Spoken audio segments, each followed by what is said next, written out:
नमस्कार. आज आपण एका अशा पेंटिंगबद्दल बोलणार आहोत ना, जी फक्त एक कलाकृती नाहीये, तर एका मोठ्या सामाजिक वादळाचं, एका स्कॅन्डलचं केंद्रबिंदू ठरली होती. अगदी. हे पेंटिंग आहे जॉन सिंगर सार्जंट यांचं मॅडम एक्स. आणि गंमत म्हणजे या एका चित्रानं मॉडेल आणि चित्रकार दोघांच्याही आयुष्याला अशी काही कलाटणी दिली, आहा. म्हणजे त्यांनी कधी विचार पण केला नसेल. हो, त्यांचे आयुष्यच बदलून गेले. तर आज आपण याच प्रसिद्ध किंवा खरं तर कुप्रसिद्ध म्हणावं लागेल अशा कलाकृती मागची कहाणी, त्यावेळचा पॅरिसचा हाय सोसायटी समाज, तिथले संकेत, बंधनं आणि त्यातून उडालेला तो प्रचंड गवगवा, या सगळ्यावर जरा सविस्तर बोलूया. नक्कीच. आपल्याकडे याबद्दल बरीच रंजक माहिती आहे, जी त्या काळावर एक वेगळाच प्रकाश टाकते. सुरुवात करूया या चित्रातल्या मॉडेलपासून.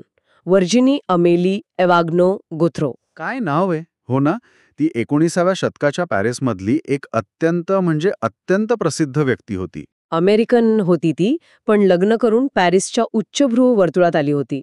आजच्या भाषेत आपण तिला सेलिब्रिटी किंवा इन्फ्लुएन्सर म्हणू शकतो का? अगदी. किंबहुना त्याहीपेक्षा जास्त. तिला प्रोफेशनल ब्युटी असंही म्हटलं जायचं. म्हणजे तिचं सौंदर्य हेच तिचं भांडवल होतं. तिची त्वचा म्हणतात खूपच फिकट होती, केस लालसर. आणि बांधा आकर्षक. पण ती फक्त सुंदर नव्हती, बरोबर? ती खूप हुशारीनं स्वतःची एक इमेज तयार करत होती. बरोबर. तिची फॅशन, तिचं वागणं, ती कुठे दिसते, कुणासोबत दिसते, सगळं अगदी ठरवून केलेलं असायचं. जणू काही ती स्वतःच एक चालती बोलती कलाकृती होती आणि तिला चर्चेत राहायला आवडायचं. हो, ती तिची गरज पण होती आणि छंद सुद्धा. आणि मग हे चित्र काढणारे होते जॉन सिंगर सार्जंट, अमेरिकेत जन्मलेले पण युरोपात वाढलेले. हां, पॅरिसमध्ये त्यांचं शिक्षण आणि काम. त्यावेळी ते एक नवीन पण प्रचंड प्रतिभावान चित्रकार म्हणून ओळखले जात होते. त्यांची खासियत काय होती? वास्तववादी चित्र. म्हणजे समोर जे दिसतंय ते जसंच्या तसं कॅनव्हासवर उतरवणं. त्यात काही आदर्श वगैरे दाखवायचा प्रयत्न नसायचा. अच्छा, म्हणजे नो फिल्टर आजच्या भाषेत? हां, तसंच काहीसं. त्यांचा ब्रशचा वापर, रंग आणि विशेषतः लाईटचा वापर अप्रतिम होता. आणि त्यांना पॅरिसच्या त्या प्रसिद्ध सॅलोन प्रदर्शनात नाव कमवायचं होतं. अगदी. सॅलॉन म्हणजे त्या काळात कलाकारांसाठी यशाची किल्ली होती. तिथे चित्र लागणं म्हणजे खूप मोठी गोष्ट. आणि सार्जंटनं वाटलं असेल की वर्जिनी गोत्रो सारख्या प्रसिद्ध व्यक्तीचं चित्र त्यांना हे यश मिळवून देईल. नक्कीच. ग्लॅमरस मॉडेल, प्रतिभावान चित्रकार, एक परफेक्ट कॉम्बिनेशन वाटलं असेल त्यांना. आता जरा चित्राबद्दल बोलूया. कसं आहे हे चित्र? वर्णनानुसार वर्जिनी एका काळ्या रंगाच्या इव्हनिंग गाऊनमध्ये आहे. सॅटिन किंवा वेल्वेट असेल बहुतेक. हो, आणि तो गाऊन तिच्या शरीराला अगदी फिटिंगचा आहे. तिची जी बांधणी आहे ती स्पष्ट दिसते त्यात. आणि त्या गाऊनला खांद्यावर 2 बारीक चमकदार पट्ट्या आहेत. दागिन्यांसारख्या दिसतात त्या. गळा पण व्ही आकाराचा आणि बराच खोल आहे. बरोबर. आणि तिची त्वचा एकदम फिकट पांढरी. त्या काळ्या गाऊनवर ती आणखीनच उठून दिसते. तिने मान अशी उंचावलेली आहे, चेहरा बाजूला वळवलाय. जणू काही ती बघतच नाहीये समोर. थोडा गर्विष्ठ भाव आहे का? हां, तो भाव आहेच. आणि डोक्यावर एक छोटा चंद्रकोरीसारखा टियारा. तिच्या सामाजिक प्रतिष्ठेचं प्रतीक. आणि तिचा एक हात मागे टेबलावर टेकलेला आहे. थोडी कृत्रिम वाटते ती पोज, पण आत्मविश्वासपूर्ण आहे. नक्कीच. पार्श्वभूमी गडद रंगांची आहे, ज्यामुळे वर्जिनीची आकृती एकदम फोकसमध्ये येते. सार्जंटची खरी कमाल म्हणजे ती त्वचा, ते कापड, ते हात, सगळं किती जिवंत वाटतं. खरंय, पण इथेच सार्जंटच्या शैलीचा मुद्दा येतो नाही का? अगदी. म्हणजे बघा, त्या काळात पोर्ट्रेट्स म्हणजे कसं, लोकांना जरा जास्त चांगलं, जरा जास्त सभ्य दाखवायची पद्धत होती. आयडियलाइज्ड म्हणतात तसं. हा, आहे त्यापेक्षा चांगलं दाखवणं. बरोबर. पण सार्जंट त्याच्या विरोधात होते. ते जे बघायचे तेच काढायचे, अगदी मॉडेलचे दोषसुद्धा. सत्य दाखवायचं, खुश नाही करायचं, हे त्यांचं मत होतं. आणि वर्जिनीच्या बाबतीतही त्यांनी तेच केलं. तिच्या चेहऱ्यावरचा तो थोडासा उन्मत्त भाव, तो दुरावा. हां, ते सगळं प्रामाणिकपणे दाखवलं. खरं तर हे चित्र तांत्रिकदृष्ट्या अप्रतिम आहे. काहींनी तर तेव्हाच म्हटलं होतं की हे one of the greatest portraits ever made आहे. पण मग गडबड कुठे झाली? इथेच तर खरी गंमत आहे. म्हणजे आज आपण जे मॅडम एक्सचं चित्र पाहतो ना, ते ओरिजिनल नाहीये. म्हणजे जे पहिल्यांदा सॅलूनमध्ये लावलं होतं ते हे नाही. अच्छा, काय फरक होता मूळ चित्रात? एक छोटासा पण खूप महत्वाचा फरक. मूळ चित्रात वर्जिनीच्या उजव्या खांद्यावरची एक पट्टी ती अशी खाली घसरलेली दाखवली होती. काय, फक्त एक पट्टी? थोडीशी खांद्यावरून निसटलेली? एवढंच. एवढंच? हां. पण त्यातच सगळा प्रॉब्लेम होता. पण का म्हणजे एवढ्याशा गोष्टीवरून एवढा वाद? त्याचं काय आहे ना, 1880च्या दशकातलं पॅरिसचं हाय सोसायटी वर्तुळ बाहेरून आधुनिक वाटलं तरी आतून खूप कर्मठ होतं. म्हणजे संकेत आणि नियमांच्या बाबतीत कमालीचं हळवं. स्रोतांमध्ये म्हटले की तो समाज जरा नट्स होता या बाबतीत. म्हणजे पुराणमतवादी. अगदी विशेषतः उच्च वर्गातल्या स्त्रियांनी कसं दिसावं, कसं वागावं याचे अलिखित पण अत्यंत कडक नियम होते. आणि ती घसरलेली पट्टी. हां, ती घसरलेली पट्टी अनेकांना वर्जिनीच्या सैल चारित्र्याचं प्रतीक वाटली. जणू काही ती नैतिकतेच्या दृष्टीने घसरली आहे असं सुचवल्यासारखं झालं ते. अरे देवा. म्हणजे जणू काही तिने स्वतःला अवेलेबल म्हणून प्रेझेंट केलंय असा अर्थ लोकांनी काढला. अगदी. तोच अर्थ काढला गेला. हा तिच्या सार्वजनिक प्रतिमेवर, तिच्या प्रतिष्ठेवर थेट हल्ला मानला गेला. एक सन्माननीय विवाहित स्त्री अशी कशी दिसू शकते हा प्रश्न विचारला गेला. तिच्या सौंदर्याचं कौतुक व्हायच्या ऐवजी तिच्या चारित्र्यावरच शंका घेतली गेली. बरोबर. हे सगळं सलॉनच्या उद्घाटनाच्या दिवशी झालं असेल. काय वातावरण असेल तिथे. पॅरिसच्या कलाविश्वातली सगळी मोठी लोकं असणार. हां, समीक्षक, संग्राहक, दुसरे कलाकार आणि अर्थातच उच्चभ्रू समाजाचे लोक. आणि त्या गर्दीत हे चित्र समोर येतं. सुरुवातीला उत्सुकता असेल, पण मग हळूहळू कुजबूज, ती घसरलेली पट्टी.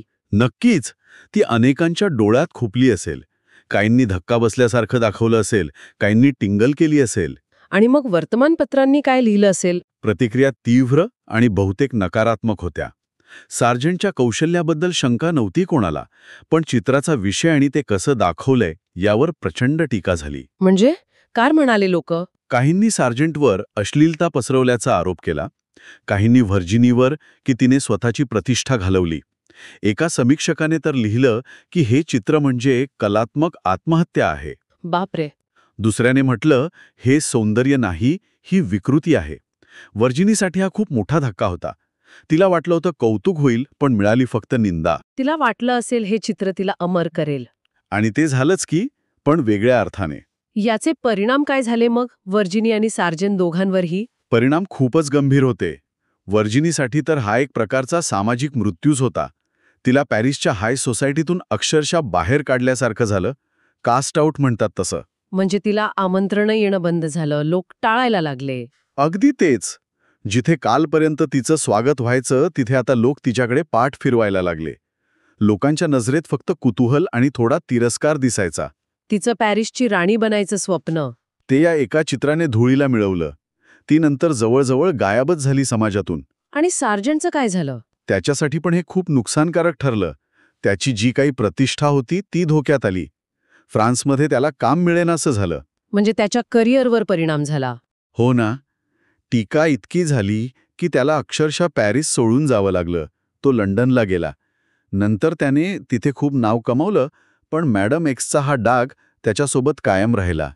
फक्त एका छोट्या तपशिलामुळे, त्या एका पट्टीमुळे एका स्त्रीचं आयुष्य आणि एका कलाकाराचं करिअर कसं बदललं. खरंच हे खूपच धक्कादायक आहे. पण मग सार्जंटने नंतर त्या चित्रात बदल केला ना. ती पट्टी नीट केली. हो, वाद झाल्यावर काही काळाने सार्जंटने तो बदल केला. ती घसरलेली पट्टी त्यांनी पुन्हा वर व्यवस्थित खांद्यावर आहे असं रंगवलं.